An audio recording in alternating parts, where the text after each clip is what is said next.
already live. All right. So. All right, guys. Today, welcome to my channel. So this is the Agent Code. I'm Sean, and I'm a real estate agent up in the Minneapolis area. And the point of my channel, again, to recap, is that I'm going to be talking to agents all over the U.S., trying to help you guys level up. And the Agent Code is going to show you how to ascend through the money-making process of real estate. We're going to have kind of a chart for you to follow along. And today, I want to talk to you guys about the 5 ways that you can make money in real estate. And that will be where business is going to be coming from. So there's 5 areas that, as agents, you're going to be able to receive business, okay? And so let's dive right in. Point number 1 is that typically if you're a new agent, you're going to be on a team. And your team's going to be providing you either leads or straight up clients that you can take out. Most of the time, you're going to be a buyer's agent. And you're going to pay a hefty split in order to be on a team. It's fair. You're going to be working with a team lead, and they're going to be giving you essentially their clientele, which they have either cultivated through expensive lead generation programs or just have a large network where they can give you clients to go out and make money. It's a great way for young agents to start in the real estate business. And even some agents prefer to just stay on a team for the long haul because they are not what you would call like client generating type agents. They just sort of handle other larger teams' overflow. And so there's nothing wrong with that.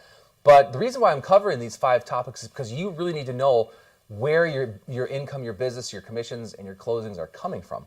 And I speak to agents all the time, and they just don't have an idea of where they're going to get business. They just come into this business and they sort of have just very like, well, hope to pray to God that, you know, something's going to come my way. That's a horrible strategy, so I'm going to help you guys break it down. So number 1 was going to be the real estate team. And just a side note on that as well is that when you're working with a broker, you need to make sure you understand that is that broker structured well for a team? Because some brokerages are just not set up very well to be on a team or to have a team. And so you want to make sure to do your research before you jump into a brokerage that is structured like that. Because again, as a young agent, you only know what you know, and you need to start asking questions. So you're doing your research right now. That's great. Our second point of the day for where you get your business in real estate comes from buying business. So buying leads. And again, this is a strategy that a lot of agents use. Personally, I don't do this because I've invested in people and I've invested in my network, my social media sphere, past clients. So personally, I do not buy leads because number 1, when you buy leads, you have to have either a large upfront cost, monthly fees to keep the leads coming in, and then sometimes on top of those fees, you have splits that you have to have an agreement with the company that gives you a lead. When you close it, you have to divvy out 25%, 35%, something like that, maybe 50%. It all depends. And this category is also including like Zillow, Realtor.com, and the programs that they have there because basically, in my view, this type of lead generation is best for a team that's trying to feed their agents. So they just need a little bit extra lead flow. So they buy leads or they pay for Zillow and then they do splits with Zillow. But again, if you're working those leads, you're going to end up with even a lower split, right? Because Zillow takes their split, your team lead takes their split, and then you're out there running like a horse, running around the city showing homes. I mean, it might be good for you, I'm not sure, but you need to know about these 5 categories so that you can position yourself inside real estate. What else can I say about this? Yeah, also, when you're doing this, if you're a younger agent, make sure you understand exactly how all the splits work. And if you're a team leader, well, of course, you know what you're doing. You don't need my advice on that. But for me, this is one of the major reasons why people don't understand this business because they don't know how they're going to get leads. And if you do your research and listen to real estate podcasts, they're always talking about buying leads and some special fancy program where you're going to generate leads. And, you know, that can work for a while. But let me tell you, over the long haul, you're not going to be able to rely on these cold leads unless you're just a machine and you go through a lot of numbers, okay?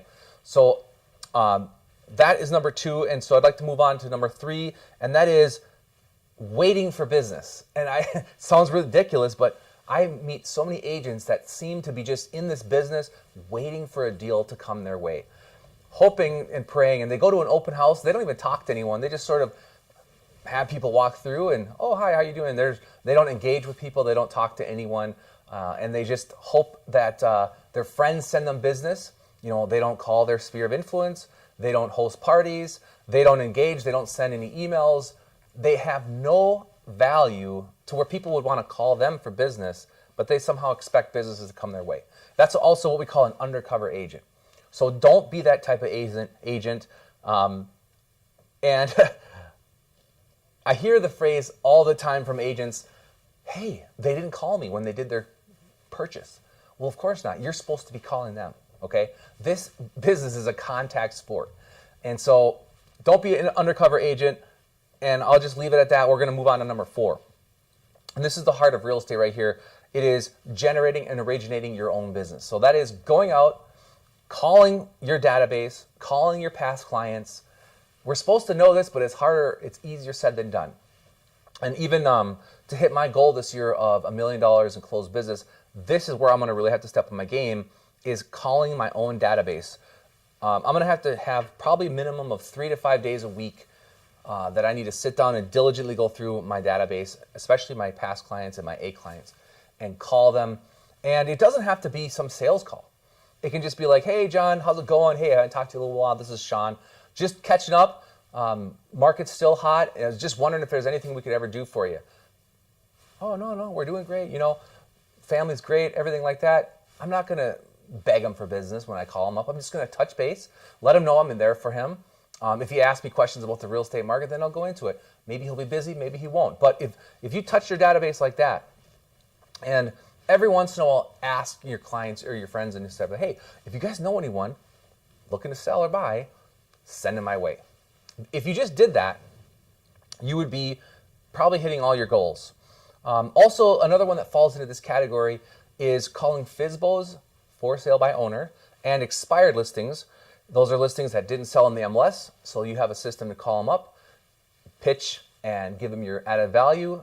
And a lot of agents, I would say not a lot, very few agents do this with success, and many try it. They fall off because it's pretty frustrating when you call people and they don't really want to talk to you. You're just another real estate agent. So those who do this strategy, you have to be kind of a machine. You have to have it grind into you that you have to have thick skin. People hang up on you. It's sort of like the door-to-door campaign, which is another, I guess that would fall into this as well, which ever since COVID, the door-to-door campaign, I don't know who's doing it, but I know it works if you do it.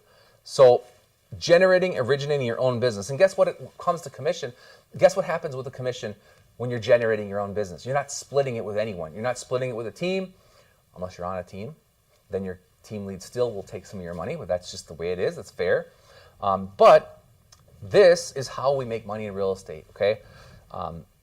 Generating your own business. So I'll leave it at that. Number 5, this is the final one. And this is where everyone wants to be, and that is what you call the attraction-based business. You don't have to go out, pound the streets. You don't have to pound the phones. You have now created a business where people call you, and they want to do business with you. They're not asking for a reduction in your commission. You have a reputation. You have the know-how. You have the expertise in your market that they want to work with you. And this is where we have come to, as of right now, is that people call us, and we've able to do about $500,000 worth of business in 2021 based on this strategy. But we're not satisfied. So what we're going to do is we're going to keep cultivating our warm market, our past clients, our social media, but we are going to get on the phone, and we're going to do strategy number 4. We're going to get on the phone and touch base and be more of a contact sport. And so, guys, trainings on these, trainings for number 4 and number 5 are going to come in the future, where we can help you guys figure out a strategy on how to go about building this kind of attraction-based business. That's not going to be this video, but at least in this video, I wanted to help you guys break it down so you know where you're standing and where you need to know what level you need to get to next. So I hope you guys get to work and plan out how you can generate your income in your commissions, and then eventually have your own sphere of influence and past clients call you, okay? So stay tuned. Make sure to like and subscribe. We'll be doing videos on the future on this. And hope you guys are having a great week. Agent Code with Sean. Talk to you guys later.